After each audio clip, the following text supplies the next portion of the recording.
It was 5 o'clock in the morning, and I stood alone at the glass doors of the Carmel Valley ranch house. Gabrielle and Louis had gone into the hills together to find their rest. A phone call north had told me that my mortal musicians were safe in the new Sonoma hideaway, partying madly behind electric fences and gates. As for the police and the press and all their inevitable questions, well, that would have to wait. And now I waited alone for the morning light as I'd always done, wondering why Marius hadn't shown himself, why he had saved us only to vanish without a word. And suppose it wasn't Marius, Gabrielle had said anxiously, as she paced the floor afterwards. I tell you, I felt an overwhelming sense of menace. I felt danger to us as well as to them. I felt it outside the auditorium when I drove away. I felt it when we stood by the burning car. Something about it. It wasn't Marius, I'm convinced. Something almost barbaric about it, Louis had said. Almost, but not quite. Yes, almost savage, she had answered, glancing to him in acknowledgement. And even if it was Marius, what makes you think he didn't save you so that he could take his private vengeance in his own way? No, I had said, laughing softly. Marius doesn't want revenge, or he would already have it. That much I know. But I had been too excited just watching her, the old walk, the old gestures, and the frayed safari clothing. After 200 years, she was still the intrepid explorer. She straddled the chair like a cowboy when she sat down, resting her chin on her hands on the high back. We had so much to talk about, to tell each other, and I was simply too happy to be afraid. And besides, being afraid was too awful, because I knew now I had made another serious miscalculation. I'd realized it for the first time when the Porsche exploded with Louis still inside it. This little war of mine would put all those I loved in danger. What a fool I'd been to think I could draw the venom to myself. We had to talk all right. We had to be cunning. We had to take great care. But for now we were safe. I told her that soothingly. She and Louis didn't feel the menace here. It had not followed us to the valley. And I had never felt it. And our young and foolish immortal enemies had scattered, believing that we possessed the power to incinerate them at will. You know, 1,000 times I pictured our reunion, Gabrielle said, and never once was it anything like this. I rather think it went splendidly, I said, and don't suppose for a moment that I couldn't have gotten us out of it. I was about to throttle that one with the scythe, toss him over the auditorium. And I saw the other one coming. I could have broken him in half, I tell you. One of the frustrating things about all this is that I didn't get the chance. You, monsieur, are an absolute imp, she said. You are impossible. You are. What did Marius himself call you, the damnedest creature? I am in full accord. I laughed delightedly. Such sweet flattery, and how lovely the old-fashioned French, and Louis had been so taken with her, sitting back in the shadows, as he watched her, reticent, musing as he'd always been. Immaculate he was again, as if his garments were entirely at his command, and we just come from the last act of La Traviata to watch the mortals drink their champagne at the marble-top cafe tables, as the fashionable carriages clattered past.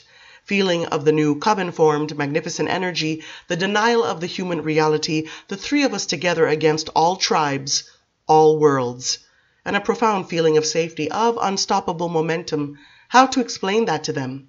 Mother, stop worrying, I had said finally, hoping to settle it all, to create a moment of pure equanimity. It's pointless. A creature powerful enough to bum his enemies can find us any time that he chooses, do exactly what he likes. And this should stop me from worrying, she said. I saw Louis shake his head. I don't have your powers, he said unobtrusively. Nevertheless, I felt this thing, and I tell you it was alien, utterly uncivilized, for want of a better word. Ah, you've hit it again, Gabrielle interjected. It was completely foreign, as if coming from a being so removed. And your Marius is too civilized, Louis insisted, too burdened with philosophy. That's why you know he doesn't want revenge. Alien? Uncivilized? I glanced at both of them. Why didn't I feel this menace? I asked.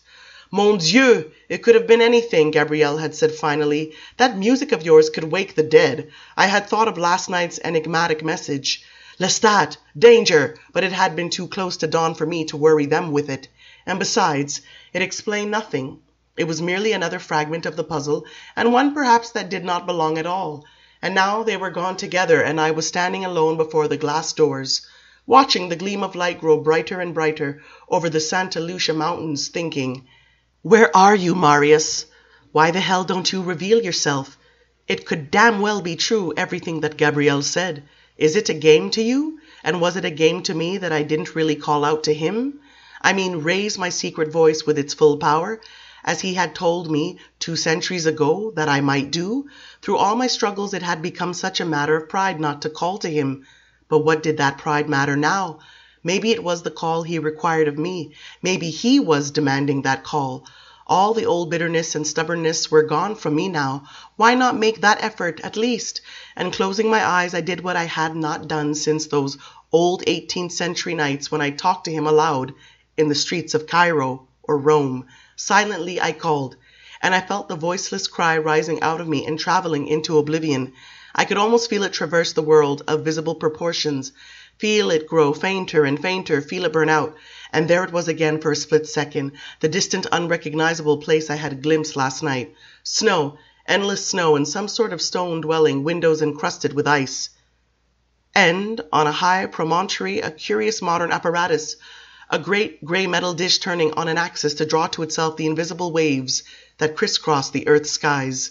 Television antenna, reaching from this snowy waste to the satellite, that is what it was.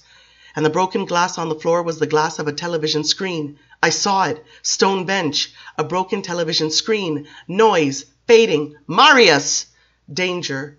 Lestat. All of us in danger. She has... I cannot... Ice. Buried in ice. Flash of shattered glass on a stone floor, the bench empty, the clang and vibration of the vampire Lestat throbbing from the speakers. She has... Lestat, help me, all of us. Danger, she has... Silence, the connection broken. Marius! Something, but too faint. For all its intensity, simply too faint.